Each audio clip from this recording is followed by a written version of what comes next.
তোমরা এখান থেকে কেউ এদিক দিয়ে আসবে না, ঠিক আছে স্যার?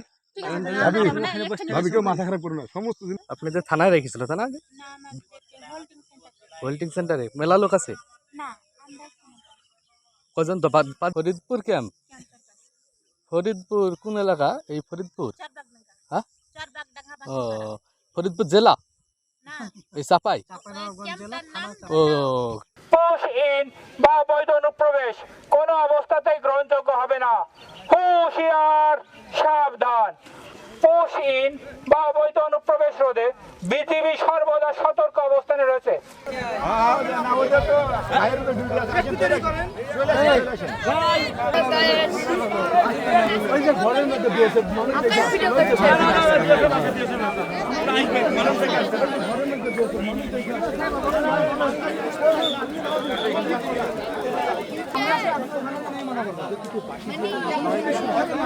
গত রাত্রিতে আনুমানিক 4টার পরে বা 5টার আগে আমরা গোপন সূত্রে খবর পাই যে ওনারা গেট দিয়ে লোক নামাচ্ছে। আমরা 148 থিরেসের এখানে এসে দেখি অলরেডি ওরা 12 জন লোক নামাইছে। আমরা এটা বিজিবি সহকারে গ্রামবাসী আমরা এটা শক্ত হাতে প্রতিহত করেছি, তাদেরকে আমাদের সেখানে আমরা ঢুকতে দেইনি। আজকে সকালবেলায় ঘুম থেকে ওঠার পরে শুনলাম যে ভারত ইন্ডিয়া থেকে কিছু মানুষ পুশিন করছে বাংলাদেশে।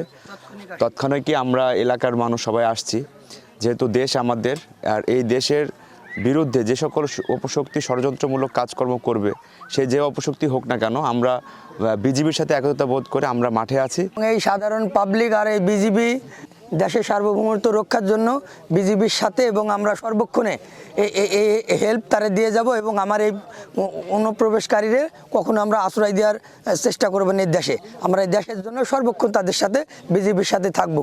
আমরা ভোর ফজর আগে থেকে আছে, আমরা হয়তো রাত সন্ধ্যা পর্যন্ত থাকতে পারি, মাগরিবের পরে আর বাড়ি যেতে পারি, তাই খাওয়া দাওয়া করে আবার আইব।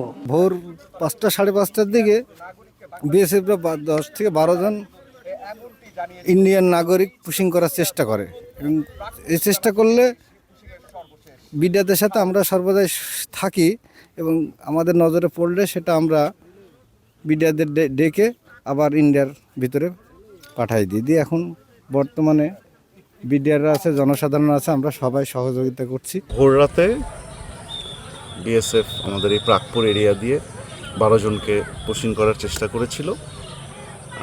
আপনারা যেহেতু জানেন এই সীমান্তে নদী আছে, তো নদী ক্রস করে আমাদের এপারে আসার জন্য যখন 12 জন চেষ্টা করেছিল, তখনই আমাদের বিজিবি সদস্যরা এবং স্থানীয় লোকজন মিলে তাদেরকে আটকায়। তারা এখন আপাতত ভারতের অভ্যন্তরেই আছে। ফ্ল্যাগ মিটিংয়ের জন্য প্রপোজাল দেওয়া হয়েছে, ফ্ল্যাগ মিটিংয়ের জন্য তারা আসবে। আসার পরে তারা যেভাবে পুশিং করেছে ঠিক সেভাবেই তারা এই অবৈধ অনুপ্রবেশকারীদের তাদের দেশে আবার ফেরত নিয়ে যাবে। আমরা আমাদের পক্ষ থেকে কোনো প্রকার পুশিং অ্যাকসেপ্ট করব না, একটাই বার্তা, অ্যাকসেপ্ট করব না মানে করব না।